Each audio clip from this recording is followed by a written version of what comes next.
Hello, I'm Greg. I'm one of the contributors at the Webphil blog. Webphil is a student-run blog whose purpose is to critique social websites in the light of great thinkers. Today we are going to be looking at Aristotle and what he would have to say about what makes a good social media website. If you go to the blog, you can see about some of the first impressions when someone comes to the site, some of the interaction and shareability of your site, the development of a site, the ultimate website, and then finally just kind of a summarization of the rest of the blog post. I'm going to be focusing on the idea of action and developing and sharing in stages and how that relates to the social website LDS.org and their Facebook page. So if you go to the LDS.org website, one of the first things you see is this call to action, fairness and balance. And this was a statement put on by church leaders lately asking governments to take a fairness for all approach to protecting rights. So you immediately see what Aristotle would like to see, a call to action.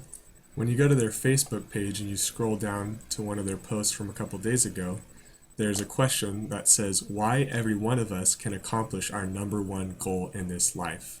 For Aristotle, he was all about actualizing potentialities. And this is a definite compatible post to Aristotle, is because it's asking us how can we basically actualize those goals that we have in our lives, or those potentialities that we can see. And then that gives some links, it says change for the good. And if you click on the link, it comes from this talk from General Conference by Elder Donald L. Hallstrom, one of the church leadership. And he asks what changes are required of us to become the manner of men we ought to be. That same question could be asked in terms of your website. Like, what changes do you need to make in order for your website to become all that it can be? And how does your website help people who come to it become who they ought to be as well? There's a quote from this talk that says, however, this vastly increased accessibility to the voices of the Lord's servants, so he's talking about technology and how it can be broadcasted to all the world. He says, which are the same as the Lord's own voice, has little value unless we are willing to receive the word and then follow it. Simply stated, the purpose of General Conference and of this priesthood session is fulfilled only if we are willing to act, if we are willing to change. And ultimately, that's the purpose of a Aristotelian social website, is that it would have to invite people to act, and the people who come to it would have to be willing to act, because a website can't force you to act. If it could, that'd be crazy. The second point from Aristotle that I wanted to make was about that you can share things in stages. Now, if you go to the LDS.org website and you look, for example, at General Conference, the church is doing something like this. And let's click on a talk called The Reason for Our Hope by Boyd K. Packer.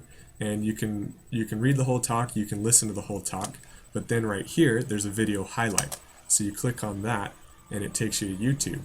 And literally, it's his talk in 2 minutes instead of probably, 14? The Savior wrought the atonement. The Savior wrought the It atonement. provides a way for us to be Provides a way for us to be kept collectively So you can hear collectively.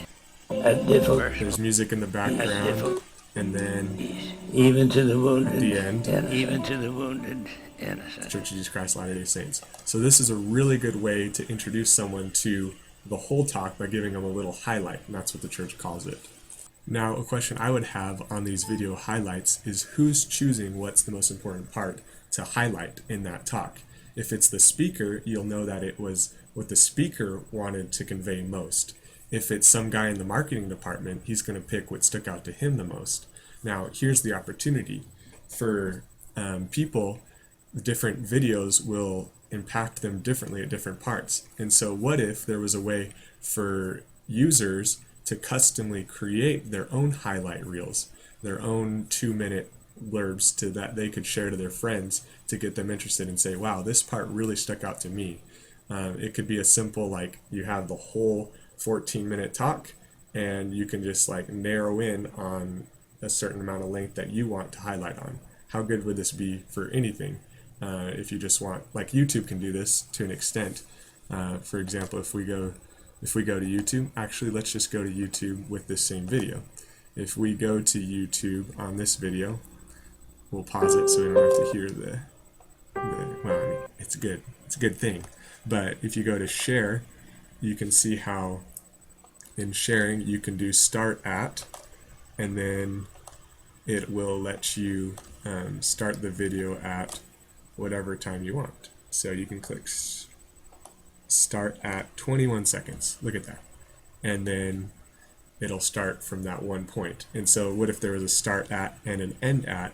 And maybe that's something YouTube could do. But also if the church wanted to make easily shareable content, then they could do that as well.